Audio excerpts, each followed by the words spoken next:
Hello' student সকলোকে মোৰ চেনেললৈ welcome জনাই আজিৰ এই ভিডিঅ'টোত মই ক্লাছ 10ৰ ষ্টুডেণ্টসকলৰ বাবে আপকামিং ফাৰ্ষ্ট ইউনিট টেষ্টৰ প্ৰতি লক্ষ্য ৰাখি প্ৰিভিয়াছ ইয়াৰৰ এখন ফাৰ্ষ্ট ইউনিট টেষ্টৰ কুৱেশ্যন পেপাৰ আগবঢ়াইছোঁ ছ'চিয়েল ছায়েন্সৰ।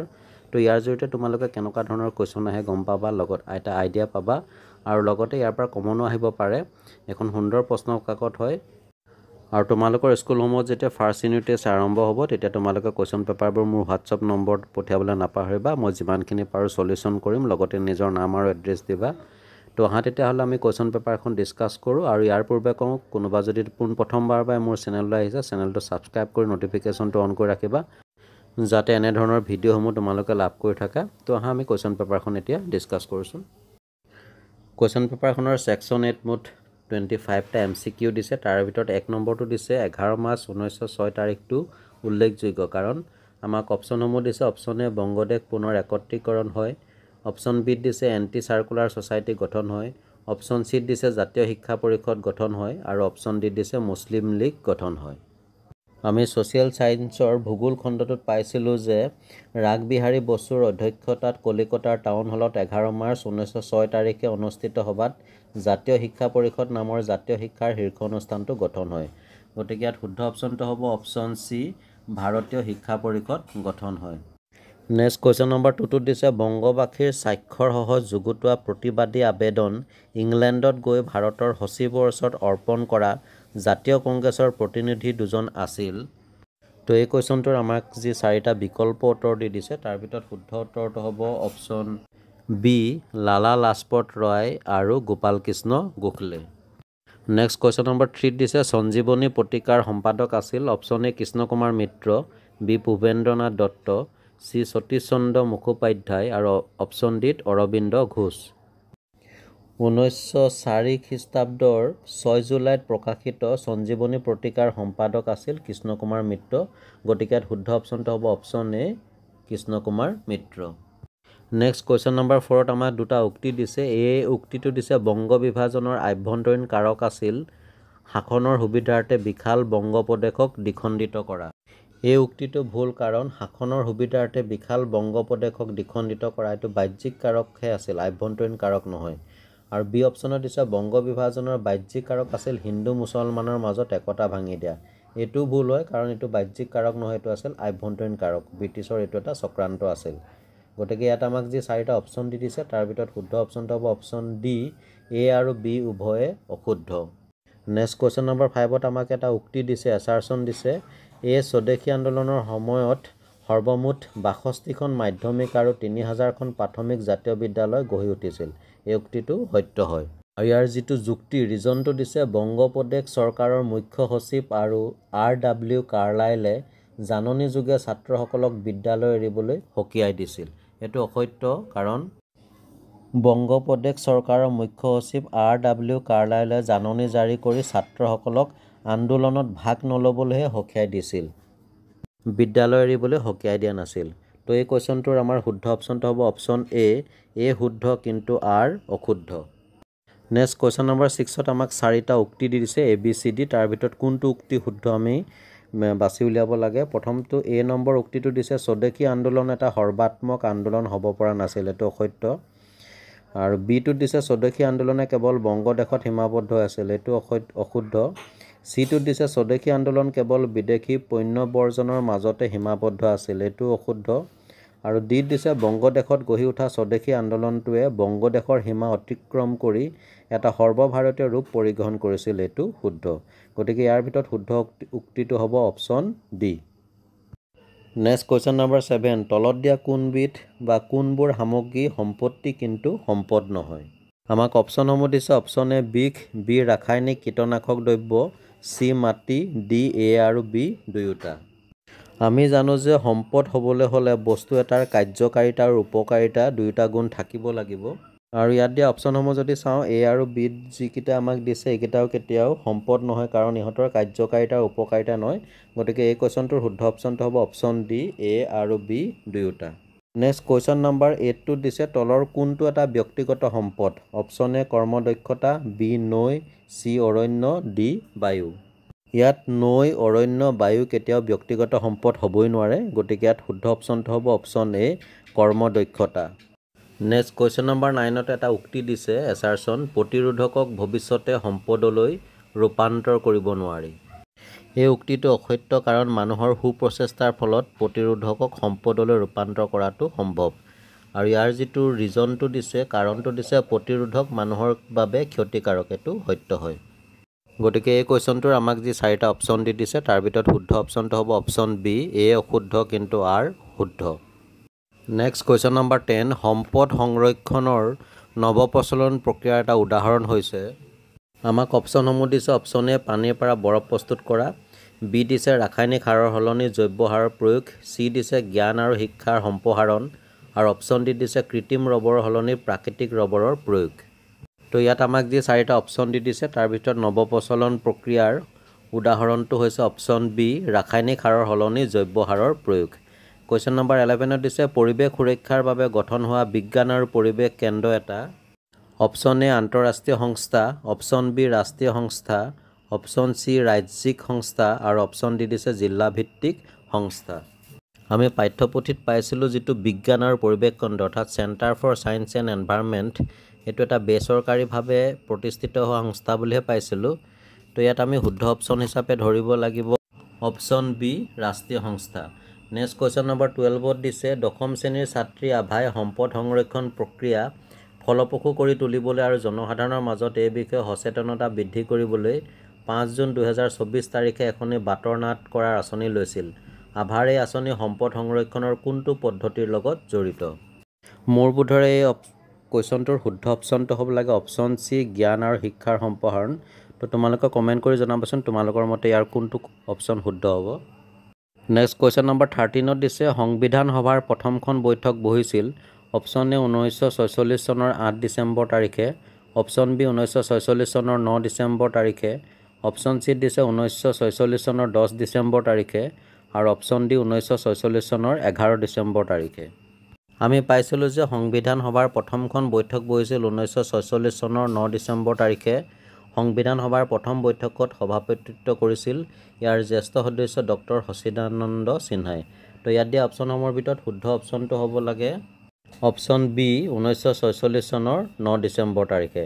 নেক্সট কুৱেশ্যন নম্বৰ 4ত দিছে দ্বৈত নাগৰিকত্ব থকা এখন দেশৰ নাম হ'ল। Option A Bharatvarsha, B England, C Bangladesh, D America যুক্তৰাষ্ট্ৰ। ইয়াৰ ভিতৰত দ্বৈত নাগৰিকত্ব ব্যৱস্থা থকা দেশখন হৈছে অপশ্যন ডি আমেৰিকা যুক্তৰাষ্ট্ৰ। নেক্সট কুৱেশ্যন নম্বৰ 15ত দিছে তলৰ কোনটো কাৰকে ভাৰতবৰ্ষক এখন ধৰ্মনিৰপেক্ষ ৰাষ্ট্ৰ হিচাপে প্ৰতিষ্ঠা কৰে? অপশ্যন এ দিছে চৰকাৰৰ দৃষ্টিত সকলো ধৰ্ম সমান নহয়, এইটো অসত্য। অপশ্যন বি দিছে ভাৰতবৰ্ষত চৰকাৰী ধৰ্ম বুলি কোনো ধৰ্ম নাই, এইটো হৈছে ভাৰতবৰ্ষক ধৰ্মনিৰপেক্ষ ৰাষ্ট্ৰ হিচাপে প্ৰতিষ্ঠা কৰা এটা মুখ্য কাৰক। গতিকে বাকীকেইটা অপশ্যন চাবই নালাগে, ইয়াত শুদ্ধ অপশ্যনটো হ'ব অপশ্যন বি ভাৰতবৰ্ষত চৰকাৰী ধৰ্ম বুলি কোনো ধৰ্ম নাই। কুৱেশ্যন নম্বৰ 16ত দিছে ভাৰতবৰ্ষৰ সংসদৰ অবিচ্ছেদ্য অংগ হ'ল। অপশ্যন এ লোকসভা, ৰাজ্যসভা আৰু ৰাষ্ট্ৰপতি, অপশ্যন বি লোকসভা, বিধানসভা আৰু ৰাষ্ট্ৰপতি, অপশ্যন চি লোকসভা, ৰাজ্যসভা আৰু ৰাজ্যপাল, অপশ্যন ডি লোকসভা, বিধানসভা আৰু ৰাজ্যপাল। আমি পাইছিলোঁ যে লোকসভা আৰু ৰাজ্যসভা নামৰ এই দুখন সদনৰ লগতে ভাৰতৰ ৰাষ্ট্ৰপতিজনো ভাৰতৰ সংসদৰ অবিচ্ছেদ্য অংগ। গতিকে ইয়াত আমাক যি 4টা অপশ্যন দি দিছে তাৰ ভিতৰত শুদ্ধ অপশ্যনটো হ'ব অপশ্যন এ লোকসভা, ৰাজ্যসভা আৰু ৰাষ্ট্ৰপতি।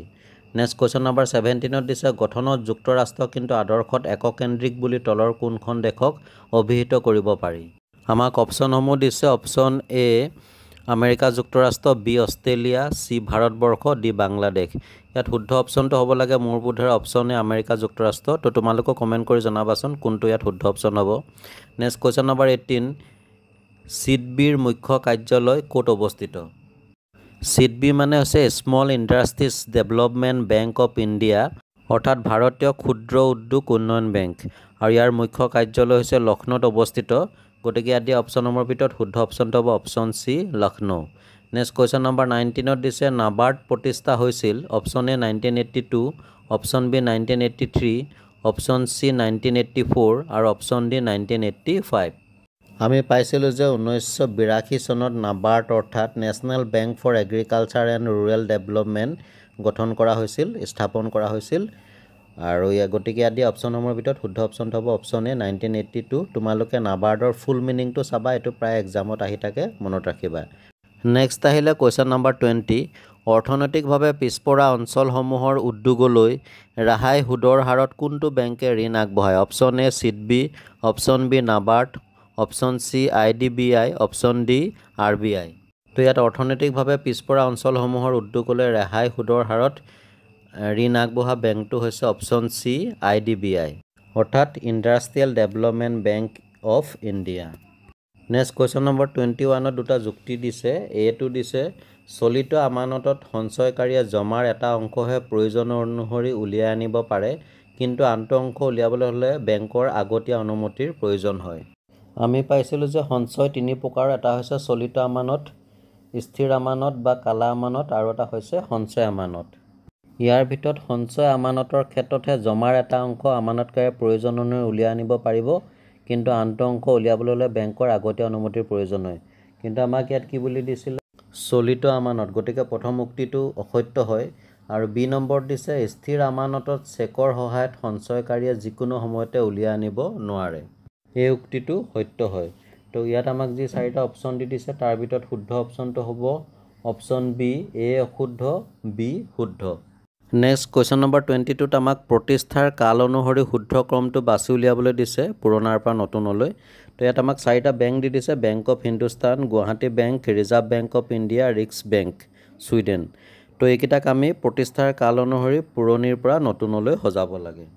তো ইয়াৰ ভিতৰত আটাইতকৈ পুৰণি বেংকটো হৈছে ৰিক্স বেংক যিটো ছুইডেনৰ এইটো এই বেংকটো আটাইতকৈ পুৰণি এইটো স্থাপিত হৈছিলে 1668 খ্ৰীষ্টাব্দত। নেক্সট আহিলে বেংক অফ হিন্দুস্তান এইটো হৈছে প্ৰতিষ্ঠা হৈছিলে 1770 চনত আৰু ইয়াৰ পিছত আহিলে গুৱাহাটী বেংক 1926 চনত আৰু ৰিজাৰ্ভ বেংক 1935 চনত। গতিকে বেংককেইটাক যদি আমি পুৰণিৰ পৰা নতুনলৈ এটা শুদ্ধ ক্ৰমত সজাবলৈ যাওঁ তো ইয়াত দিয়া অপশ্যন নম্বৰৰ ভিতৰত শুদ্ধ অপশ্যনটো হ'ব option D risks bank bank of Hindustan Guwahati bank reserve bank of India. Next আহিলে কুৱেশ্যন নম্বৰ 23 কেন্দ্ৰীয় বেংকে সুদৰ হাৰ হ্ৰাস কৰিলে ঋণ লওঁতাই অধিক ঋণ ল'ব আৰু মুদ্ৰাৰ যোগান বৃদ্ধি পাব এইদৰে সৃষ্টি হোৱা মুদ্ৰা হ'ব অপশ্যন এ তপত মুদ্ৰা বি সংকুচিত মুদ্ৰা চি সুলভ মুদ্ৰা ডি প্ৰতীকী মুদ্ৰা। আমি মুঠতে 15বিধ মুদ্ৰাৰ কথা পাইছোঁ পাঠ্যপুথিত আৰু ইয়াৰ ভিতৰত এনেদৰে সৃষ্টি হোৱা মুদ্ৰাটো হৈছে অপশ্যন চি সুলভ মুদ্ৰা।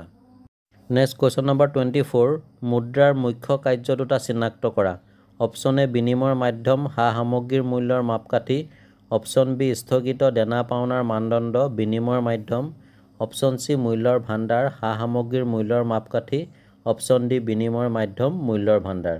তো ইয়াত আমাক যি চাৰিটা অপশ্যন দাঙি ধৰিছে তাৰ ভিতৰত মুদ্ৰাৰ মুখ্য কাৰ্য দুটা হৈছে অপশ্যন এ বিনিময়ৰ মাধ্যম সা সামগ্ৰীৰ মূল্যৰ মাপকাঠি। আমি মুদ্ৰাৰ মুঠতে চাৰিটা কাৰ্য পাইছিলোঁ তাৰে প্ৰথম দুটা হৈছে মুখ্য আৰু বাকী দুটা হৈছে গৌণ।